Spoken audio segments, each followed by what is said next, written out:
Hi everyone! In this very quick tutorial I'm going to show you how to change the color of your background layer in Krita.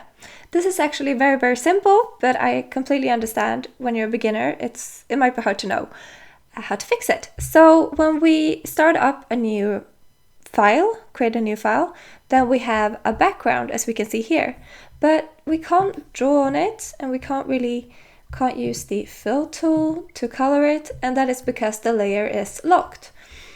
So in order to fix this, all we need to do is press on this icon, which will unlock the background layer, and now we can do whatever we want. We can paint on it, we can use this fill bucket tool, and so that is the way to change it.